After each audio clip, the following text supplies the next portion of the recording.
everyone, and welcome to Educative Sessions, a podcast series with people in the developer world about their coding experiences. This is brought to you by Educative, which makes it easy for authors to provide interactive and adaptive courses for software developers. My name is Lingo, and I am the host of Educative Sessions. And today, my guest is a return guest in Shawn Wang, who wants to talk a lot about optimizing your time, especially in an entrepreneurial space. Shawn, welcome back to the show. Thanks for having me back, Lee. It was a great fun last time, and looking forward to a different conversation with updated thoughts. I think we Absolutely. last talked maybe 2 years ago. Yeah. We appreciate guests that whether they have updates or even just full on regrets of their last time with our show, that they're willing to come back and explain themselves.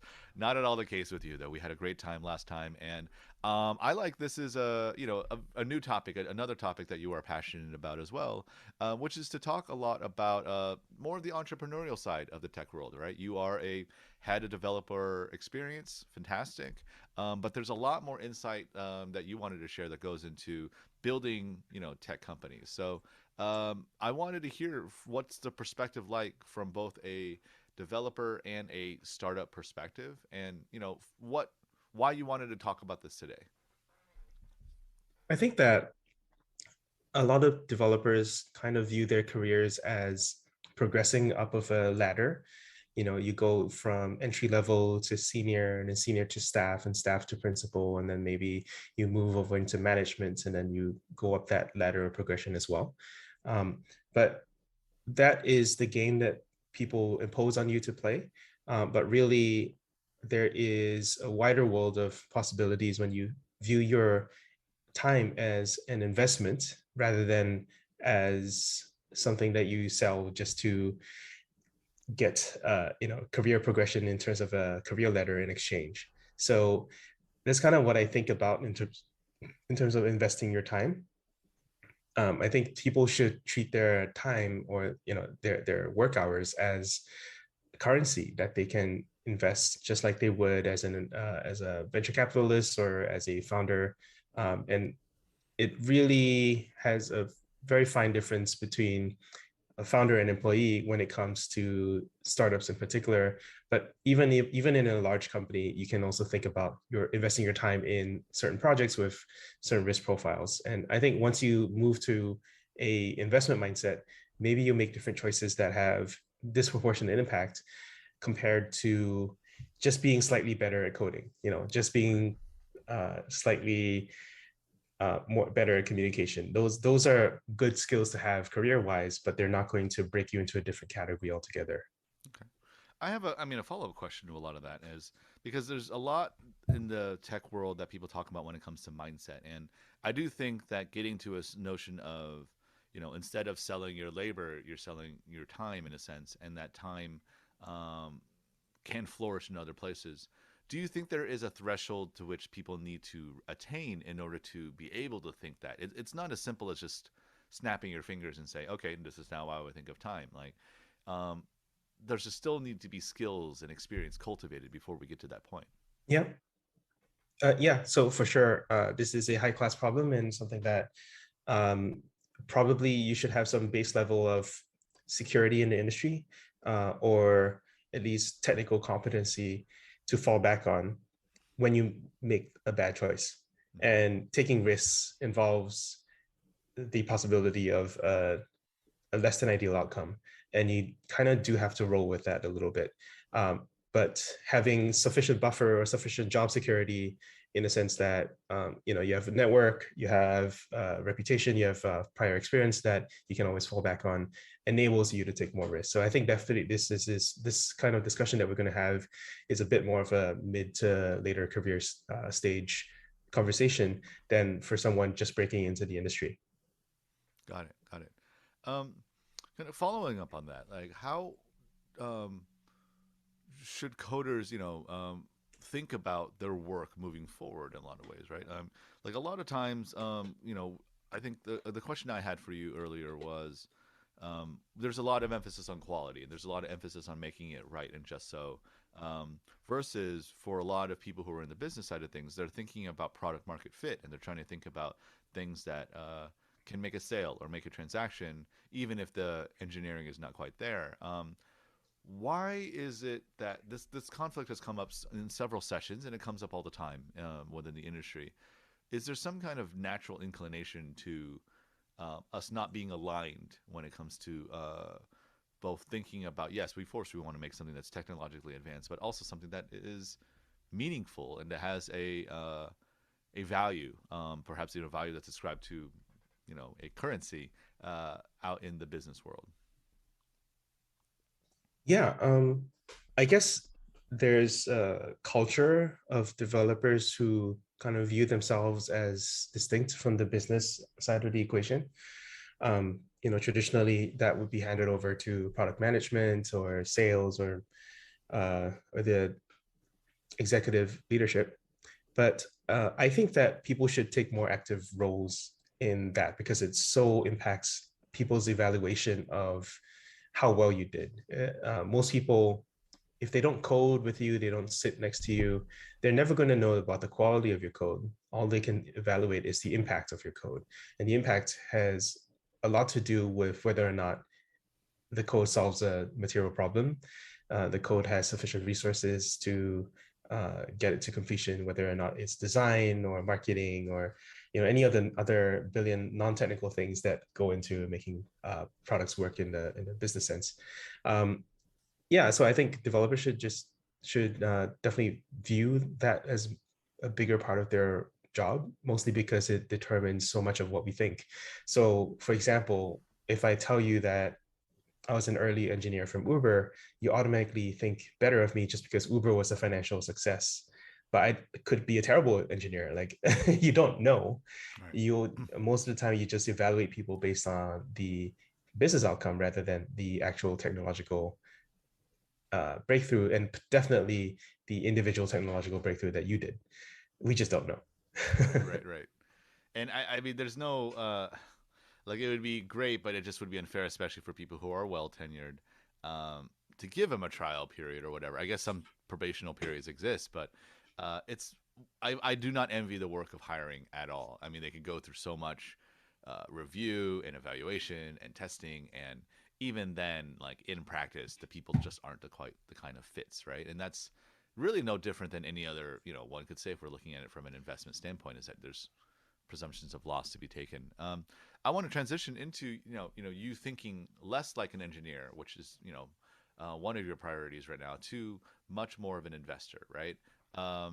What are investors constantly looking for? What is like the thing that when people approach them, or when people at least are trying to like pick their brains a little bit more, how should they do so? What are the kind of logics that all investors tend to have, right? That's an interesting way to ask the question. Mm-hmm. So the traditional answer would be some mix of people, product, and market, something like that. There's different ways to slice this in terms of evaluating any investment opportunity that comes along. But I think just waking yourself up to the fact that you need sufficient criteria on one of the axes to succeed, and then nothing fatal on any of the other criteria to not fail. And various investors will bet on different aspects of that triangle that I just outlined. So some people will say, well, no matter what you're betting on the people. The people are the ones that you're investing in. And ultimately, when they make a pivot or when they make any changes in the future that they could not have foreseen, you're betting on their judgment call. So ultimately, you're betting on the people, their capability to lead the projects, whatever you're investing in. And second, and another way to view it is that ultimately you're betting on the market, because whatever the market wants, you'll eventually have to evolve the company towards supplying. And if you fail to do so, you will not succeed. And if you do it very well, then you will explode enormously. So picking the right market is half the battle, because if you invested in a company that has great founders, but a terrible, not growing market that has poor economics, then you have a lot of tailwinds against you. So headwinds, not tailwinds. So stuff like that. And then obviously I think the product has to be high quality. Like people have to know how to ship, and sometimes just the product doesn't fail to inspire the imagination of users and customers for whatever reason. So I think evaluating something like that is really cool. The problem comes when you're one person and there's so many things out there that is whizzing by every single day, and everything could be interesting, everything could be the next big thing, but you know that most of them will not be the next big thing. So how do you filter and choose? And so this is where I get asked a lot, like, and keep in mind, like when I say investing, I mean a very broad sense, not just in terms of contributing your money, but also contributing your time to learning the thing, to building on top of it, to building a network and a reputation in that technology, whatever you're choosing to pick on. You want to be early, but you don't have to be early enough that you are burnt too often. But you want to be early so that you have time to build the things that are missing, to get to know everyone and everything that has been done in that field, and then to grow together with that technology that you bet on. And I think that's a lot of what investing your time and your money looks like, just picking the right technology to invest in and build on. So I talked a little bit about the overwhelm. So the final piece of this is having a good filter, which is just accepting that you will not know everything in the world. In fact, your average performance will be negatively impacted if you try to keep tabs on every single thing. But if you have a small expertise of your domain that you know very well, that you know, and you constantly have a lookout for what you think the big problems in your domain are, and when the right solution comes along, then you'll be in the right place to go all in on it, where others are superficial and wait for more evidence. And I really like that idea that essentially you pick a small number of fields to focus on, and then you just ignore everything else, or you treat everything else as entertainment, like sports or celebrity gossip. And you can just kind of filter that out. And I think that's very good for mental health as well, because there's a lot of stress that goes on if you try to know everything. Absolutely. I think that's a very wise way to frame it all. And those are a lot of things to keep in mind, which I think it's a nice lesson in what you're sharing, that like investor psychology is complex, and complexity is not a vice. Like, do your homework, understand a lot of these different nuances, right? And as someone who's been pretty successful so far, I might say, Shawn, you've seen two Oh, quote thank you. unicorns go to exit, and I guess my last question for you is, how did you evaluate that you were actually working on something truly valuable when it comes to, and like, was there an assurance that you knew that these were going to be successful endeavors? And was that Mm. evaluation, entirely something that you and your team were able to think through, or what were some other factors involved as well? Yeah, so a couple things I wanted to correct there. The unicorns that I've been a part of have not exited. Oh, they haven't. They've just been marked up I see. to a stage. So on paper, they've done well, but you never really know until they're fully out of the gates. Mm-hmm. And then the second question, which is, how much of that was intentional? The first was not intentional at all. They found me. And the second was more intentional in that I wrote about the problem that I was trying to solve, and they found me again, but specifically for that problem. But I think this one, both opportunities came about very much because of the Learn in Public movement, Mm-hmm. in the sense that I was demonstrating that I was willing to learn. I was very engaged in the problem space of web development, first and foremost, and then microservice orchestration, which is kind of what Temporal does today. And basically when you put out a bad signal and you talk about what you think is missing or what you think is doing well, people find you because they have shared interests, and that increases your luck surface area of things, of positive things that can happen to you. So my first job was a fairly dead-end job, but because I was doing this on the side, because I was pretty frustrated in my day job, but took it out by doing stuff on the side, that actually led to the first opportunity with Netlify. And now with them being a unicorn twice over, It really did not seem like that when I started out.